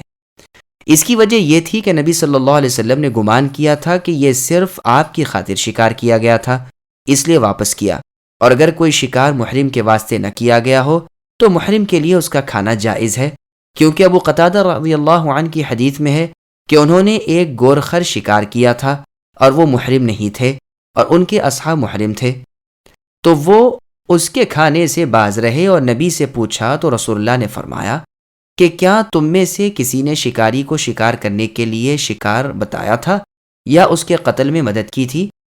تو اصحاب نے کہا نہیں، تو فرمایا کہ پھر تو کھاؤ، اور خود آپ نے بھی کھایا۔ یہ روایت صحیح بخاری اور مسلم کی ہے۔ موطا مالک میں ہے کہ عامر ابن ربیعہ رحمہ اللہ کہتے ہیں کہ میں نے عثمان بن عفان رضی اللہ عنہ کو جب وہ عرج میں تھے اور محرم تھے یعنی حالت احرام میں تھے، سردی کا زمانہ تھا، دیکھا کہ آپ نے اپنا چہرہ ارغوانی چادر سے چھپا لیا تھا۔ پھر شکار کا گوشت لایا گیا تو آپ رضی اللہ عنہ نے اپنے ساتھیوں سے کہا کہ تم لوگ کھاؤ، میں نہیں کھاؤں گا، کیونکہ شکار میری خاطر کیا گیا ہے اور تمہاری خاطر نہیں کیا گیا ہے۔ قل لا يستوي الخبيث والطيب ولو أعجبك كثرة الخبيث فاتقوا الله يا أولي الألباب لعلكم تفلحون يا أيها الذين آمنوا لا تسألوا عن أشياء إن تبد لكم تسؤكم وَإِن تَسْأَلُوا عَنْهَا حِينَ يُنَزَّلُ الْقُرْآنُ تُبْدَ لَكُمْ عَفَا اللَّهُ عَنْهَا وَاللَّهُ غَفُورٌ حَلِيمٌ قَدْ سَأَلَهَا قَوْمٌ مِّن قَبْلِكُمْ ثُمَّ أَصْبَحُوا بِهَا كَافِرِينَ۔ اے نبی آپ فرما دیجئے کہ ناپاک اور پاک برابر نہیں، گو تم کو ناپاک کی کثرت تعجب میں ڈالتی ہو تو اللہ تعالیٰ سے ڈرتے رہو اے عقل مندو، تاکہ تم کامیاب ہو۔ اے ایمان والو، ایسی باتیں مت پوچھو کہ اگر تم سے ظاہر کر دی جائیں تو تمہاری ناگواری کا سبب ہو، اور اگر تم زمانہ نزول قرآن میں ان باتوں کو پوچھو تو تم سے ظاہر کر دی جائیں۔ سوالات گزشتہ اللہ تعالیٰ نے معاف کر دیے، اور اللہ تعالیٰ بڑی مغفرت والے ہیں، بڑے حلم والے ہیں۔ ایسی باتیں تم سے پہلے لوگوں نے بھی پوچھی تھیں، پھر ان باتوں کا حق نہ بجا لائے۔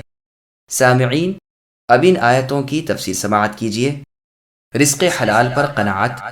اللہ تعالیٰ رسول کریم صلی اللہ علیہ وسلم سے ارشاد فرماتے ہیں کہ خبیث اور طیب دونوں برابر نہیں ہو سکتے، اگرچہ خبیث کتنا ہی اچھا کیوں نہ معلوم ہو۔ اے انسان، تھوڑی سی حلال چیز جو نافع ہو وہ اس کثیر حرام سے بہتر ہے جو مضرت بخش ہے، جیسا کہ حدیث میں ہے۔ مسند ابی یعلا میں رسول اللہ صلی اللہ علیہ وسلم نے فرمایا کہ کم چیز اور کفایت کرنے والی چیز اچھی ہے کثیر چیز سے جو اللہ تعالیٰ سے غافل بنانے والی ہے۔ پس اے صحیح عقل والو، اللہ تعالیٰ سے ڈرو، حرام سے بچو، حلال پر قناعت کرو تاکہ تم دین اور دنیا میں فلاح پا سکو۔ فضول سوالوں کی ممانعت۔ پھر آگے اللہ نے فرمایا کہ اے ایمان والو، ایسے سوالات مت کرو کہ اگر ان کے جوابات ظاہر ہو جائیں تو تمہیں سخت رنج پہنچے۔ یہ اللہ تعالیٰ کی طرف سے مؤمن بندوں کو تأدیب یعنی ادب کا سکھانا ہے، اور غیر مفید و مضر سوالات کے پوچھنے سے ممانعت ہے، کیونکہ اگر یہ امور ظاہر ہو جائیں گے تو انہیں سن کر سخت ناگوار ہوگا اور رنج پہنچے گا۔ انس بن مالک رضی اللہ عنہ سے صحیح مسلم میں روایت ہے، کہتے ہیں کہ نبی صلی اللہ علیہ وسلم نے خطبہ دیا تھا کہ ایسا خطبہ میں نے کبھی نہیں سنا تھا۔ رسول اللہ نے فرمایا کہ اگر تم وہ سب کچھ جانتے ہوتے جو میں جانتا ہوں تو بہت تھوڑا ہنستے اور بہت زیادہ روتے۔ تو صحابہ رضی اللہ عنہم اپنا منہ چھپا کر رونے لگے۔ ایک آدمی اٹھ کر پوچھنے لگا کہ اے اللہ کے رسول، میرے باپ کون تھے؟ کہا فلاں تھا۔ چنانچہ یہ آیت اتری کہ لا تسألوا عن اشیاء۔ انس بن مالک رضی اللہ عنہ سے روایت ہے کہ ایک دن بعض صحابہ نے رسول اللہ سے کچھ سوالات کیے اور باصرار کیے، تو رسول اللہ ممبر پر آئے اور فرمانے لگے کہ آج جو بات مجھ سے پوچھنا چاہو پوچھو، میں سب کچھ تمہارے حالات بیان کر دوں گا۔ اصحاب النبی رضی اللہ عنہم یہ سن کر کانپ اٹھے کہ کوئی نئی بات ظاہر ہونے والی ہے، اور میں دائیں بائیں جدھر بھی دیکھتا تھا صحابہ رضی اللہ عنہم اپنا منہ کپڑے سے ڈھانکے ہوئے رو رہے تھے۔ ایک آدمی اٹھا جس کو لوگ اس کے باپ میں بدنام کرتے تھے، کہنے لگا اے اللہ کے نبی، میرا باپ کون تھا؟ رسول اللہ نے فرمایا حذافہ تھا۔ پھر عمر رضی اللہ عنہ اٹھے اور کہنے لگے ہمیں کچھ پوچھنے کی ضرورت نہیں، اللہ تعالیٰ ہمارے رب ہیں، اسلام ہمارا دین ہے، محمد صلی اللہ علیہ وسلم ہمارے رسول ہیں، ہم کسی فتنے کے ظاہر ہونے سے پناہ مانگتے ہیں۔ رسول اللہ صلی اللہ علیہ وسلم نے فرمایا کہ آج کی طرح میں نے کبھی خیر و شر کو عیاں نہیں دیکھا، جنت اور دوزخ اس طرح میرے سامنے تھے گویا اس دیوار کے پیچھے ہی واقع ہے۔ یہ روایت صحیح بخاری اور مسلم میں ہے۔ ابن حذافہ کے پوچھنے پر ان کی والدہ ام عبداللہ بن حذافہ کہنے لگیں کہ تجھ سے زیادہ نالائق لڑکا میں نے نہیں دیکھا، تجھے کیا معلوم کہ ایام جاہلیت میں کیا کیا ہوا کرتا تھا؟ اگر فرض کر میں بھی اس زمانے میں کسی معصیت میں مبتلا ہو جاتی تو آج نبی صلی اللہ علیہ وسلم کی زبان پر لوگوں کے سامنے تیری بدولت رسوا ہونا پڑتا۔ عبداللہ کہنے لگے کہ اگر کوئی حبشی غلام بھی میرا باپ قرار پاتا تو میں اپنے کو اسی کی طرف منسوب کرتا۔ ابو ہریرہ رضی اللہ عنہ سے روایت ہے کہ رسول اللہ باہر نکلے تو غضبناک تھے، چہرہ سرخ تھا، ممبر پر بیٹھ گئے۔ ایک آدمی اٹھ کر پوچھنے لگا کہ میرا متوفی یعنی وفات پانے والا باپ کہاں ہے؟ رسول اللہ نے فرمایا دوزخ میں ہے۔ دوسرے نے پوچھا میرا باپ کون ہے؟ رسول اللہ نے فرمایا تیرا باپ حذافہ ہے۔ عمر رضی اللہ عنہ کھڑے ہو گئے اور کہنے لگے بس کافی ہے ہمارے لیے کہ اللہ تعالی ہمارے رب ہیں، اسلام ہمارا دین ہے، اور محمد صلی اللہ علیہ وسلم ہمارے رسول ہیں، قرآن ہمارا امام ہے۔ اے اللہ کے رسول، ہم عہد جاہلیت اور عہد شرک سے بہت قریب ہیں، اللہ تعالیٰ ہی واقف ہیں کہ ہمارے آبا و اجداد کون تھے۔ یہ سن کر رسول اللہ کا غصہ ٹھنڈا ہو گیا اور یہ آیت اتری کہ ایسے سوالات نہ کرو کہ بات ظاہر ہو جائے تو تمہیں رنج پہنچے۔ یہ روایت تفسیر ابن جریر طبری کی ہے۔ ابن عباس رضی اللہ عنہما سے مروی ہے کہ لوگ نبی صلی اللہ علیہ وسلم سے ظرافت و خوش طبعی کے طور پر بھی پوچھتے تھے کہ میرا باپ کون ہے، کوئی کہتا کہ میری گمشدہ ناقہ کہاں ہے، یعنی اونٹنی، چنانچہ سوالات سے ممانعت کی آیت اتری۔ یہ روایت بخاری میں ہے۔ تفسیر طبری میں ہے کہ ایک آدمی نے بھی اسی طرح پوچھا تھا کہ کیا ہر سال حج کریں، تو رسول اللہ چیخ اٹھے کہ چپ کرو، یا اس پر غضبناک ہو گئے، کچھ عرصے تک ٹھہرے رہے، پھر فرمایا کس نے سوال کیا تھا؟ اعرابی نے کہا میں نے۔ رسول اللہ نے فرمایا کمبخت، اگر میں ہاں کہہ دیتا تو ہر سال فریضہ حج سے تجھے کون بچا سکتا تھا؟ یقیناً تم لوگ ادا نہ کرتے، تم سے پہلے کی امتیں اسی طرح تو ہلاک ہوئیں۔ اگر میں تمہارے لیے ساری دنیا و ما فیہا بھی حلال کر دوں اور قدم برابر جگہ حرام کر دوں تو اسی کی حرص تمہیں دامنگیر ہو جائے گی۔ اسی لیے تو اللہ تعالیٰ نے کہا ہے کہ اگر تمہارے سوال کا جواب دے دیا جائے تو تم پر نہایت شاق ہو جائے گا۔ اللہ تعالیٰ نے فرمایا ہے وَإِن تَسْأَلُوا عَنْهَا حِينَ يُنَزَّلُ الْقُرْآنُ تُبْدَ لَكُمْ، قرآن نازل ہوتے وقت اگر تم کچھ پوچھو گے جس کی تمہیں ممانعت کر دی گئی ہے تو یقین رکھو اللہ تعالیٰ تمہارے سوال پر روشنی ڈال دیں گے، پھر کیا کرو گے؟ اور یہ بات تو اللہ تعالیٰ پر آسان ہے، لیکن جو گزر چکا ہے وہ اللہ تعالیٰ نے معاف کر دیا ہے۔ اللہ تعالیٰ بڑے غفور اور حلیم ہیں، اس لیے ہرگز کوئی نیا سوال بلا وجہ نہ کر بیٹھو، ورنہ جواب میں تم پر سختی اور تنگی وارد ہو جائے گی، اور یہ اپنے ہاتھوں مصیبت مول لینا ہے۔ صحیح بخاری اور مسلم میں حدیث ہے، رسول اللہ نے فرمایا کہ مسلمانوں کا سب سے بڑا مجرم وہ ہے جس کے سوال کی وجہ سے ایک غیر حرام چیز محض بربنائے وضاحت حرام ہو گئی اور لوگوں پر تنگی پیدا ہو گئی۔ ہاں، قرآن کی کوئی بات بوجہ اجمال سمجھ میں نہ آتی ہو اور تم سمجھنا چاہو تو پوچھ لو، میں بیان کر دوں گا، کیونکہ تم تعمیل حکم کے لیے اس کی ضرورت رکھتے ہو۔ اگر کتاب میں کچھ مذکور نہ ہو اور تم نے کیا ہو تو تمہارے عمل کی تم سے باز پرس نہیں، تو تم بھی کسی سوال سے متعلق چپ سادھ لیا کرو، جیسا کہ صحیح حدیث میں ہے کہ رسول اللہ نے فرمایا کہ میں نے جو بیان نہیں کیا اس کو غیر بیان شدہ ہی رہنے دو۔ کثرت سوال نے اور انبیاء علیہم السلام کے حکم سے اختلاف کرنے ہی نے اگلی قوموں کو تباہ کیا ہے۔ یہ روایت صحیح بخاری نیز مسلم کی ہے۔ پھر اللہ تعالیٰ نے فرمایا کہ ان مسائل ممنوعہ کا سوال تم سے پہلے کی قوموں نے کیا تھا، جواب دیا گیا، سختی عائد ہو جانے کی وجہ سے انہوں نے عمل نہیں کیا اور کافر ہو گئے، کیونکہ انہوں نے بربنائے طلب ہدایت سوال نہیں کیا تھا بلکہ بربنائے استہزاء یعنی مذاق اور ٹھٹے کے طور پر، اور عناد یعنی ضد اور سرکشی کی وجہ سے کیا۔ رسول اللہ صلی اللہ علیہ وسلم نے فرمایا کہ میں نے جو چھوڑ دیا تم بھی چھوڑ دو، اور میں جو حکم دوں اختیار کرو۔ نصارہ نے جیسا سوال کیا تھا تم ایسا کرنے سے باز رہو۔ انہوں نے مائدہ مانگا تھا لیکن اس کے باوجود کفر کیا اور مائدہ کی قدر نہ کی۔ پوچھنے کے بجائے خود میرے کہنے کا انتظار کرو، تمہارے پوچھنے کے بغیر ہی قرآن خود تمہارے سوال کی وضاحت میں نازل ہو جائے گا۔ جب کبھی ہم نے ان کا مطالبہ پر اپنے معجزے بھیجے تو سابقہ لوگوں نے تکذیب کر دی۔ ہم نے ثمود کو اپنی روشن دلیل ناقہ دی، انہوں نے اس کے ساتھ ظلم کیا۔ ہمارے معجزے صرف تخویف کے لیے یعنی ڈراوے کے لیے آتے ہیں۔ وہ قسمیں کھا کھا کر بیان کرتے ہیں کہ اگر ان کے پاس معجزے آئے تو وہ ضرور ایمان لائیں گے۔ اے نبی کہہ دیجئے کہ معجزات اللہ تعالیٰ کے ہاتھ میں ہیں، تم سمجھتے نہیں۔ اگر معجزے آئیں گے تو بھی وہ ایمان نہ لائیں گے۔ ہم نے ان کے دلوں کو الٹ دیا ہے، آنکھوں پر پردہ ڈال دیا ہے، حسب سابق وہ ایمان لائیں گے ہی نہیں۔ ہم ان کی سرکشیوں میں ان کو اور بھٹکا رہے ہیں۔ اگر ہم ان پر ملائکہ یعنی فرشتے بھی نازل کر دیں، مردے جی کر ان سے باتیں کرنے لگیں اور ہر سابقہ چیز زندہ ہو کر ان کے سامنے موجود ہو، تو بھی یہ ایمان نہ لائیں۔ ہاں، اللہ تعالیٰ جس کو چاہے وہ ایمان اختیار کرے، لیکن اکثر لوگ سمجھتے نہیں۔